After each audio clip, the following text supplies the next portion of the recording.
Hello friends, it's Boras here, and today's time for my FIFA 22 defending tutorial. And this one is quite difficult to make because there are so many unique scenarios every game.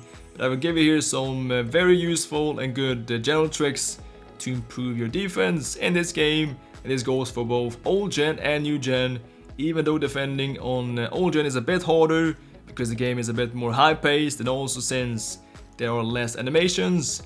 But the principles and concept is exactly the same on both versions.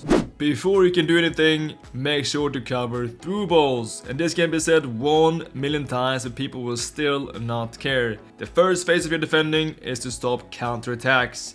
And here you must scan the pitch and see if there are any dangerous deep runs. And if there are any threats, you must right stick switch to the player that is closest to this threat and manually cover off this run. And have around the 1 meter head start to make sure that you don't get beaten by a quicker attacker. And only when this through ball threat is gone, you can start to apply pressure play. But the first phase of your defending is to cover off and stop this through ball to every price.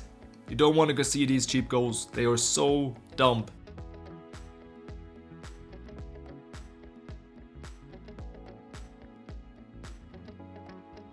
The second phase of your defending is around your box. And this is when your opponent has established an attack. And here it is important to always cut the passing lanes. And to do so you must identify the danger. And this will very often be the pass into the box. You don't want the opponent inside there. You want to stop this pass. And it's usually best to use your midfielders for this task and leave your defenders in safe AI positions. And when you cut off passing lanes, you should press down L2 or LT on Xbox for better reach and control of your player. But the big difference from FIFA 21 is that long shots are very dangerous as well.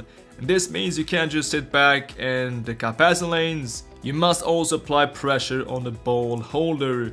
And the key is to always stay close to the ball holder and to be ready to lunge towards him if you notice that he's about to take a shot or starts to lose control of the ball. We stay close to the ball holder, but we still cut pass lanes and always use the opponent as a reference in our pressure play. The most important thing in your defense is to not be too passive. You want to always show presence and annoy your opponent, but without rushing and giving away free goals. A massive key in the defense is to master the right stick switching. This gives you an advantage over the opponent as you can quickly close down gaps. And the most important thing is to scan the pitch and try to predict the opponent's next move. With the right stick switch, you can pinpoint exactly which player you want to switch to, and you can switch across big areas.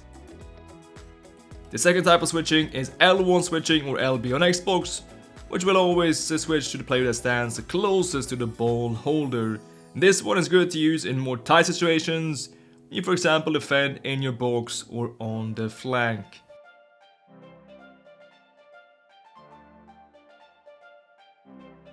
A successful defender is using and mixing both types of switching techniques, both right stick and the L1 switching. Time for one-on-one, and in FIFA 22 there is very rarely need to use a stand tackle button. The key this year is once again to use the L2 jockey button or LT on Xbox, and this gives you high control of the player and will increase the player's defensive reach. What's important here in one-on-one is to not give the ball holder too much space and time on the ball, the same as when we are cutting passing lanes. We use the sprint button to approach the ball holder quickly, but just as we get close we slow down and press down the L2 button to increase the control and start to move a bit backwards to not overrun. If you notice that your opponent is on a very heavy touch, you can just keep running towards him and take the ball back. Look at his touch. If he's under control, step back. If he's on a heavy touch, then sting like a bee. A weaker player will keep on rushing towards the opponent no matter what, which will get him punished against the better players. So once again, the key is to slow down and press down L2 jockey just before impact if you notice that the opponent has the ball under control. But there are situations when it's good to use the stand tackle button. The first one is to get a bit extra length on your challenge. If you're lunging towards your opponent and you notice that your tackle needs a bit extra reach. The more you power up the challenge, the longer reach, but also as well the clumsier challenge. Around 2 bars is, as very often, the sweet spot. The second situation when the stand tackle can be good to use is to block shots. This simply gives your block a better reach.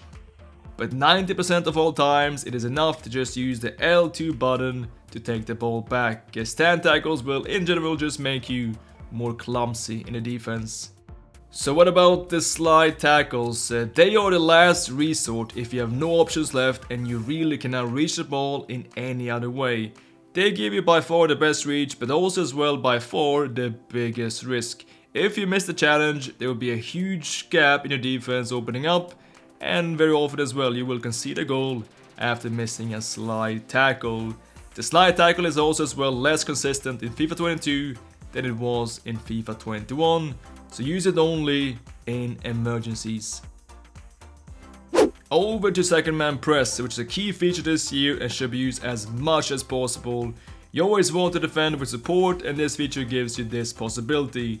When you press down R1 or RB on Xbox, you'll get defensive support from one AI controlled player. A green marker will appear over that player's head.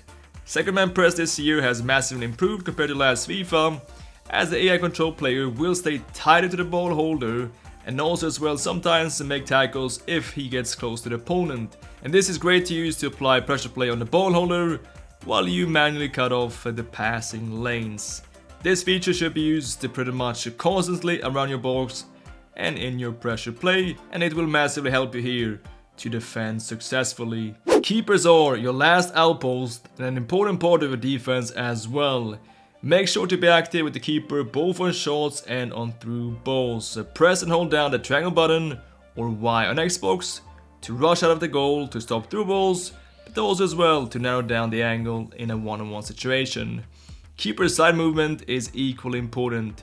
To move the keeper, you simply press down the right analog stick and move him towards your desired direction. Most times the opponent will shoot towards the far post, but the key is to not reveal your keeper movement too early. Otherwise you will get punished against an opponent with high composure and awareness. Move the keeper slightly in the moment just before the shot. Advanced players even move the keepers to stop dangerous crossing situations. Opportunities are plenty, but active goalkeeping will help you to concede less goals. So what did we learn today? Defending is quite similar to last FIFA and is still crucial to secure dangerous through balls with the help of the right stick switching. When the opponent has established an attack, it is time to cut off the passing lanes. Scan for dangers, but never be too passive. That is so important, never be too passive. Always stay tied to the ball holder and show presence. L2 button is yet again probably the most important button. It is great to use for tackling, controlling players and cutting off passing lanes.